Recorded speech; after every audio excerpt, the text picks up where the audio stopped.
Então, assim, gente, lá dentro do nosso edital de noções de contabilidade, a gente já estudou o orçamento, a gente já estudou o direito tributário, e agora a gente vai entrar na parte da legislação tributária, tá? Por último, a gente vai ver contabilidade, tá? Para ver como esse edital ele veio meio desconfigurado, né? Mas tudo bem. Gente, importante, tá? Vai estudar sobre o imposto de renda.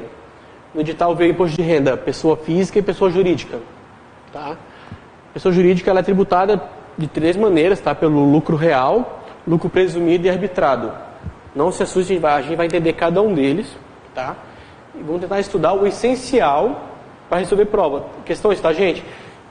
Só o regulamento do imposto de renda tem mais de 800 artigos, tá? A gente não vai entrar nas minúcias. A gente vai estudar o principal e o que cai em prova, tá bom?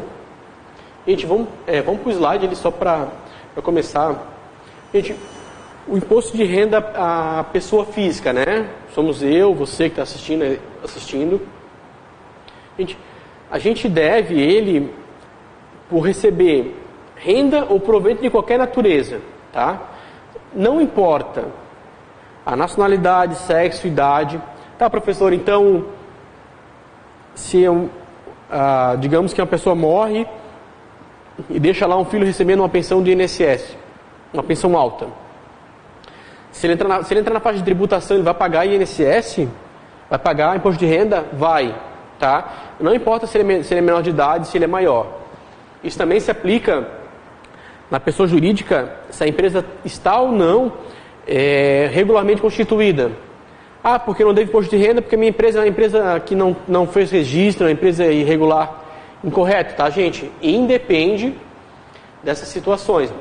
Independe da denominação, independe de onde vem o dinheiro, para onde vai, tá? Auferiu renda, auferiu proventos, vai pagar, tá bom? Gente, os rendimentos, né, eles podem ser de 2 maneiras, tá? Eles podem ser, por exemplo, o assalariado, os salários, férias, né? E pode ser também de profissionais liberais, né? Honorários ou emolumentos, tá bom? Então é bem amplo, tá, gente? Gente, recebeu renda, não vai fugir do leão, tá bom? Aqui eu citei alguns rendimentos que são isentos e não tributáveis, tá? A gente não precisa decorar aquela lista lá que tem trocentos, não, a gente não precisa. É sempre lembrar o seguinte, gente, sempre que for um auxílio, sempre que for uma alimentação diária, uma indenização, a gente não vai pagar imposto de renda sobre aquilo, tá bom? Destaca-se ali, por exemplo, o salário família, uma ajuda de custo, tá? Sempre que é uma ajuda, um auxílio, uma indenização, não paga imposto de renda, tá? Ela é isento ou não tributável. E os rendimentos ali, gente, ó, provenientes de aposentadoria e pensão, mas isso também vale para salário até R$ 1.903, tá? Então, até 1903, o rendimento, a renda ela é isenta, né? A partir daquele valor a gente já começa a ser tributado nas alíquotas progressivas do imposto de renda, tá bom? Aqui outros exemplos, tá, gente? Olha, indenização por acidente de trabalho, indenização por aviso prévio, né? Então, a indenização ali, por exemplo, indenização de um seguro, né? Tudo isso sempre que foram auxílios, auxílio natalidade, seguro-desemprego, sempre que for um auxílio, um benefício, uma indenização, sempre vai ser isento, tá? Esse aqui é importante, gente, porque a IES já cobrou, que são as doenças graves, tá? Só não preciso gravar todas essas doenças graves. Eu diria para não gravar, né? Mas tem que ter uma noção, tá bom, gente? Esses proventos ali são doenças gravíssimas, tuberculose, AIDS, né? Câncer e tal. E de fato elas tornam todo o rendimento isento, tá bom? Gente, agora vamos para o imposto de renda da pessoa jurídica, que esse é o mais importante para a gente. Eu já trabalho na SC Gasa, já é uma empresa que paga muito imposto, né? Gente, quem que são os contribuintes? As pessoas jurídicas e as empresas individuais, né? Empresa individual é uma pessoa que constituiu uma empresa individual e por esse motivo torna-se contribuinte do imposto de renda da pessoa jurídica, tá? Quer dizer, então, que pessoa física pode ser tributada por imposto de renda da pessoa jurídica? Pode. Tá? Gente, como eu tinha citado antes, independe se é regular ou irregular a constituição da empresa, tá? Auferiu renda, vai pagar. Ó, voltando àquela explicação do direito tributário, sobre os campos da incidência, não incidência, lembra? Então, assim, gente, imunidades do imposto de renda. O que é uma imunidade? É uma dispensa de pagamento prevista na Constituição. Tá? Então, templos, partidos políticos, sindicatos de trabalhadores, as instituições de educação e assistência social, elas são imunes ao imposto de renda, pessoa jurídica, tá? Isenções. Isenções são dispensas de pagamento previstas em lei, tá bom? Elas podem ser alteradas. Então, exemplos de isenções do imposto de renda da pessoa jurídica. Associações, fundações, aqueles ProUni, né? Aquelas universidades que seguem o ProUni. Entidade de previdência complementar, empresas estrangeiras de transporte, associações de promoção de empréstimos, sociedade de investimento com participação no capital estrangeiro. Então, essas são isenções. Tá? Então, elas podem ser cobradas por alteração legal. Né? Já imunidades são previstas na Constituição, elas não podem ser suprimidas. Tá? E a não incidência, gente, o que é a não incidência? É algo que pode ser, que pode ir para o campo da incidência. Tá? Basta prever essa hipótese. A princípio, ela é uma hipótese da incidência, que são sociedades cooperativas nas atividades fins. Tá? Nas atividades fins, essas empresas elas estão dispensadas do imposto de renda da pessoa jurídica. Tá? Então, gente, a base de cálculo, como eu tinha falado, são três, né? Que é o imposto de renda, o lucro, né, real, o presumido e o arbitrado. Tá? Para facilitar a operacionalização da cobrança, para, digamos assim, dar uma uniformidade à arrecadação, existe uma dinâmica de apuração do imposto de renda que ela é trimestral, tá? E ela é feita por estimativa. Tá? Então, como é que funciona? A gente faz essa apuração trimestral, né? Com base numa estimativa de pagamento, faz os recolhimentos, e no final do ano, a gente vai fazer uma apuração do lucro real. E aí, conforme for o caso, a gente vai recolher a diferença, né? Ou vai ter a menos para pagar. Normalmente tem que pagar a mais. Tá? O que é importante que cai em prova, por incrível que pareça, o que cai de prova desse artigo 217, gente? É os meses, tá? Então vamos aqui no quadro. Tá? Por incrível que pareça, de toda essa dinâmica de apuração trimestral, por estimativa, o que cai, o que eles querem saber é os meses. Então, gente, são múltiplos de 3, tá? 3, 6, 9, 12. Então, março, junho, setembro e dezembro. Tá? Esses são os períodos de apuração trimestral. A gente vai fazer a questão de ver que eles cobram exatamente isso. Tá bom? Vamos voltar aqui para o slide. Tá? Então, exatamente, a gente faz a apuração trimestral e no final do ano a gente faz aquela apuração anual. Tá? Como é que é feito o pagamento por estimativa? Isso aqui é importante, tá? Eu não creio que isso vai cair na prova de vocês, porque é para técnico, né? Nem para questões de contador não caiu, da IESES, mas a gente tem que entender como é que funciona para não se assustar na hora da prova. Tá? Pagamento por estimativa, vai pegar a receita bruta, vai aplicar um percentual arbitrário, tá? No caso hoje é 8%, e naquela base de cálculo fictícia, a gente aplica 15% de imposto de renda. Tá? A gente faz dessa maneira, mensal, tá? E no final do ano a gente faz a apuração do lucro real. Tá bom? Existe a faixa de 15%, existe o adicional de imposto de renda. Então, todo mês, que aquela base fictícia ultrapassar 20 mil reais, que é muito fácil, é muito comum, né? Vai ter, além dos 15%, um adicional de 10% de imposto de renda.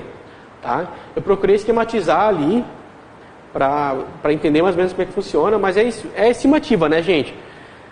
Então se tu vender 1 milhão, digamos que o teu lucro desse 1 milhão foi 80 mil. A gente presume isso. Né? Aí desses 80 mil a gente aplica já o 15%. Então vai dar ali 80 mil, 12 mil de imposto de renda naquele mês. No final do ano faz a apuração completa e conforme for o caso, recolhe-se a diferença, tá? Nesse caso, gente, do pagamento por estimativa, é mensal, tá bom? Não é trimestral. Então vamos lá, gente. A gente viu que a base de cálculo é o lucro real, o lucro presumido e o lucro arbitrado, tá? Quais são as hipóteses? O lucro real, gente, é quando tem um faturamento acima de 78 milhões de reais, ou quando as suas atividades são relacionadas a banco, a financeiras, tá? Então, nesse caso, apura-se o lucro real da empresa. É uma estrutura mais complexa de apuração, demanda mais recursos, tá? Mais dificultosa. Mas para esses casos aqui, onde são grandes empresas, né, gente? 78 milhões é faturamento alto. E bancos também, que normalmente tem faturamento alto, tem que ser feito dessa maneira, tá? Outras hipóteses de lucro real, de imposto de renda pelo lucro real, tá? Aqueles que têm ganhos lá do exterior, né? Aqueles que têm um benefício fiscal. E aqueles que, como eu expliquei, gente, fez aquele pagamento por estimativa mensal, aqueles, né, até 20 mil, 15%, acima de 20 mil, 15% mais 10%. Então faz aquela apuração mensal e no final do ano faz a apuração do lucro real, tá bom? Então quando ela fizer aquela sistemática da estimativa mensal, ela cai no lucro real. Isso aqui é importante, tá? O livro de apuração do lucro real é chamado de LALUR, né? Que ele é basicamente livro de apuração do lucro real. Mas por incrível que pareça, cai na prova o nome do livro para apuração do lucro real. Tá? O lucro arbitrado, gente, a gente sempre vai associar o seguinte: o árbitro do futebol, né? O juiz lá, o árbitro do futebol, ele está lá sempre com o cartão para punir. Então o lucro arbitrado vai ser sempre uma punição. Sempre quando uma conduta do contribuinte gerou uma desconfiança ou uma constatação pelo auditor fiscal, pela autoridade fiscal, né? E vai gerar uma tributação, vai ser feito um lucro arbitrado, tá bom? Vem de arbitrário mesmo, de autoritário, né? Então, hipóteses do lucro arbitrado, gente. Contribuinte, então a gente sempre vai ver que são condutas ilícitas, né? Então, não mantiver a escrituração fiscal, não escriturar ou deixar de apresentar a escrituração, os livros, tá? Indícios de fraude, vícios, erros, né? Digamos, tornar ali os livros imprestáveis para manipulação, para apuração do lucro real. Não apresentar documentos solicitados. Fazer a opção indevida pelo lucro presumido. Porque assim, gente, a gente viu quais são as empresas obrigadas ao lucro real, né? Então, essas empresas do lucro real, elas não podem optar pelo lucro presumido, tá? Fez a opção indevidamente, o que acontece? Arbitramento do lucro, tá? Por que a empresa do lucro real faria uma opção pelo lucro presumido? Gente, porque é muito mais fácil, é muito mais rápido tu pagar pelo lucro presumido, tá? Exige muito menos estrutura administrativa para isso. Mas outras hipóteses, gente, ali, ó, deixar de escriturar, deixar de apurar o lucro separado, né? O contribuinte não manter ali os livros, a escrituração em ordem. Gente, hoje em dia é muita escrituração digital, né? Então não tem essa questão dos livros e tal, mas também serve para a escrituração fiscal, né? O fiscal pediu lá o arquivo XML da escrituração fiscal, o TXT da escrituração fiscal, e o contribuinte perdeu. Então vai ser arbitrado a base de cálculo dele, tá? De novo, gente, não é o imposto que é arbitrado, é o lucro, tá? Arbitra-se o lucro, o imposto de renda vai incidir sobre o lucro, tá? Então, de novo, gente, o lucro, voltando às 3 bases de cálculos, né? O lucro presumido, ele é o mais simples, tá? Então, quem que pode optar pelo lucro presumido, tá? São as pessoas que têm o faturamento, a receita bruta anual, até 78 milhões, tá? Ou igual. 78 cravado, pode optar pelo lucro presumido, tá bom? Optou, ela se mantém pelo ano todo, Tá? Então, no metade do ano eu vi que não está valendo a pena, que eu estou pagando mais do que eu deveria pagar, quero ir para o lucro real de novo. Não pode, tá, gente? Opção pelo ano calendário total. E além daquele faturamento, gente, ela não tem que ser obrigada ao lucro real. Né? É um banco e o banco teve faturamento baixo, eu quero ir para o lucro presumido. Não, gente. Banco, crédito, seguros, né, creditícios, toda aquela parte financeiras, sempre lucro real, tá? Gente, de novo, né, a apuração vai ser trimestral e, por incrível que pareça, cai os meses. A gente já sabe que são os múltiplos de 3, 6, 9 e 12. Março, junho, setembro, dezembro, tá? Como que a gente faz para calcular o lucro presumido, tá? Ele é basicamente um percentual aplicado sobre a receita bruta, né? Sobre a receita. Como a gente viu lá no comecinho, né? Nos primeiros artigos do Imposto de Renda da Pessoa Jurídica, então vai ser um percentual de 8%, a regra geral, 8% sobre a receita bruta, tá? Aí a gente faz o desconto do quê? De vendas canceladas, de descontos condicionais. A gente não precisa saber detalhadamente o que cai e o que não cai, tá? O que é deduzido e o que não é. E um detalhe importante, gente, tá? No 592, que para calcular o base de cálculo do presumido para gás natural, tá? Isso pode cair na prova, porque a gente está estudando a SC Gás, tá? Não é 8%, é 1,6% da receita bruta, tá? Então, regra geral, 8%. No caso de combustível derivado do petróleo, gasolina, diesel, álcool e gás natural, né, é 1,6% da receita bruta, tá? Isso aqui é importante, tá, gente? Por isso que eu botei destacadinho ali para a gente não deixar passar.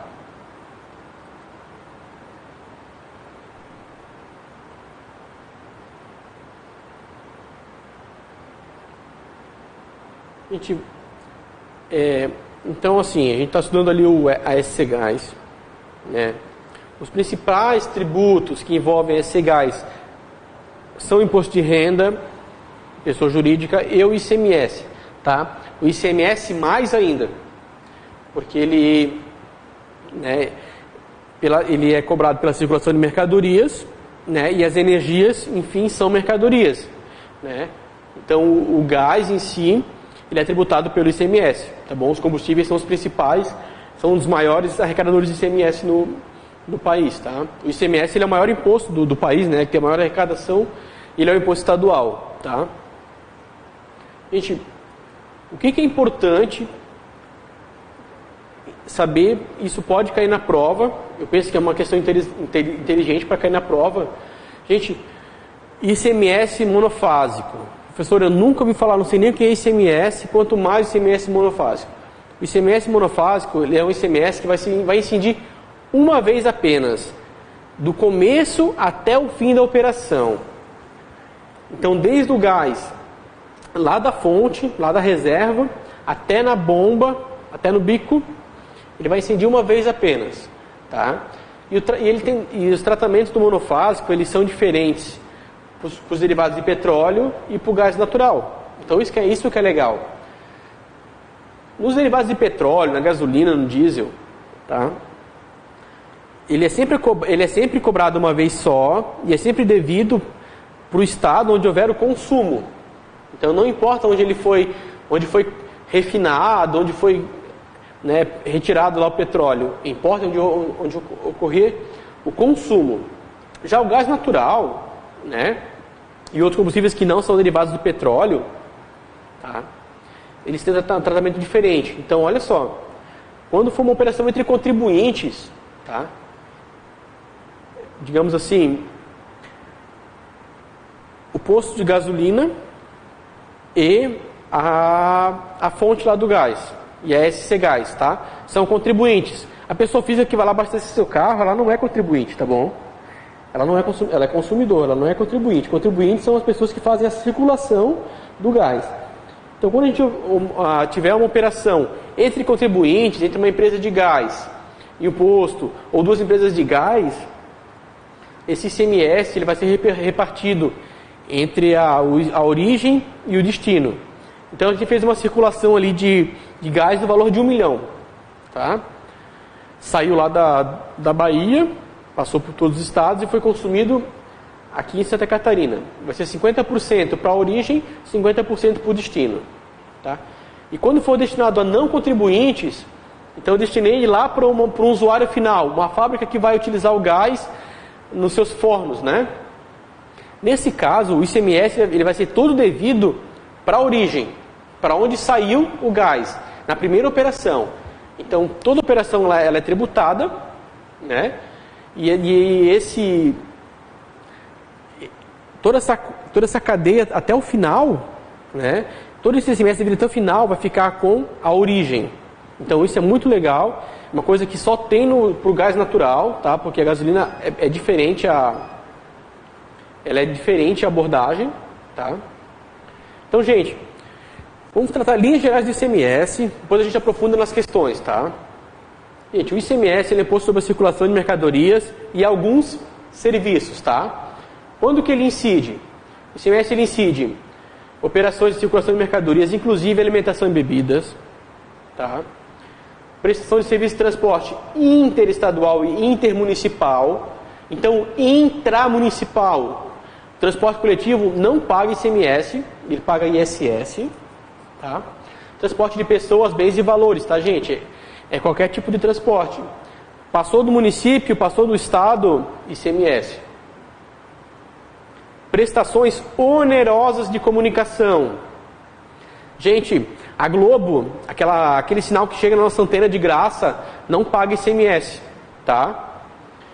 Agora, a TV por assinatura, uma Sky, uma NET, paga ICMS, tá bom? É uma prestação onerosa de comunicação, uma ligação, né? Fornecimento de mercadorias com prestação de serviços, não compreendidos na competência tributária dos municípios.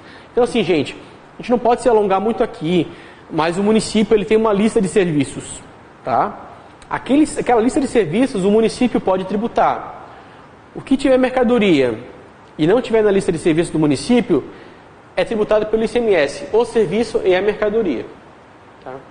5. O fornecimento de mercadorias com prestação de serviços, sujeito ao ISS de competência dos municípios, quando a lei complementar aplicável, expressamente sujeitar. Então, nesse caso, gente, a lei vai dizer o seguinte, vamos usar um exemplo aqui, a manutenção de motores, né, de motores. A lei do ISS ela vai dizer o seguinte, a retífica de motores, o serviço ISS, as peças empregadas ICMS, tá? É assim que funciona. Ela vai, construção civil, o serviço ISS, o material fornecido fora do local da obra, ICMS, tá? Então a própria lei do ISS traz ressalvas, tá? Ele também incide, gente, aqui, né? Tanto faz se é pessoa física ou se é pessoa jurídica, fez essas operações, vai pagar, tá bom? Entrada de mercadoria, bens importados, então a gente comprou alguma coisa lá do AliExpress, chegou no porto, vai pagar ICMS, tá? A gente vira contribuinte. Serviço prestado no exterior ou prestação iniciada no exterior. Aqui é o exemplo, gente, de uma ligação a cobrar do exterior que a gente recebe e atende, tá? Quando a gente recebeu aquela ligação do exterior, a gente vai pagar o ICMS, tá? 3. Isso aqui é importante, tá? Sobre a entrada no território do estado destinatário do petróleo, inclusive lubrificante de combustível, derivado do petróleo e da energia elétrica, tá, gente? Nesse caso, elas são operações interestaduais, ela vem de outro estado e elas não são vinculadas à circulação, à industrialização, comercialização, elas são para uso final. Então, nesse caso, comprou para uso final, paga ISS e ICMS na entrada, tá bom? Gente, aqui ó, é gás derivado do petróleo, não é o gás natural, tá? 3. Então assim, gente, a gente viu, né, que ele incide, agora a gente vai ver onde ele não incide, tá? São casos clássicos, que inclusive tem na Constituição, né, gente? Operação com livro, jornal, periódico, papel. São imunidades que estão previstas na Constituição e na própria Lei Candir, que é a lei que rege as normas gerais do ICMS, também não vieram, tá? Também estão previstos como não incidência. Operações que destine ao exterior. Gente, sempre exportação não paga ICMS, tá? Operações com energia elétrica e petróleo destinadas à industrialização e comercialização. Como eu expliquei, gente, uma empresa, um posto de combustível, compra de fora para revender, toda essa saída não paga ICMS, ele vai pagar ICMS só no consumo. Mas uma empresa de ônibus comprou lá combustíveis para abastecer os seus veículos. Ela vai pagar na entrada o ICMS, tá bom? Operação com ouro quando definidos como ativo financeiro e instrumento cambial. Nesse caso não incide, tá? Agora o brinco de ouro, o anel de ouro, que são mercadorias, incide ICMS, tá? Operações relativas a mercadorias que tenham sido ou se destinem à utilização na prestação pelo próprio autor da saída de serviço de qualquer natureza, quando os serviços estiverem sujeitos ao ISS. Gente, o serviço é tributado pelo ISS, ele usa lá alguns itens para prestar aquele serviço, né? Então, nesse caso, está tudo incluído no ISS, tá bom? Não é fato gerador de ICMS. Não incide também quando tiver a transferência do estabelecimento. Então, gente, digamos que o Angelone comprou o Giasse, tá? Nesse caso, toda aquela transferência dos estoques do Giasse para o Angelone, ela não vai ser tributada pelo ICMS, tá bom? Porque ela é uma operação de transferência de propriedade do estabelecimento. Operações de decorrentes de alienação fiduciária em garantia, inclusive a operação efetuada pelo credor. Gente, o que é isso? Alienação fiduciária e garantia é quando a gente compra um carro, né? Compramos um carro em alienação fiduciária. Aquela alienação fiduciária ela não é tributada.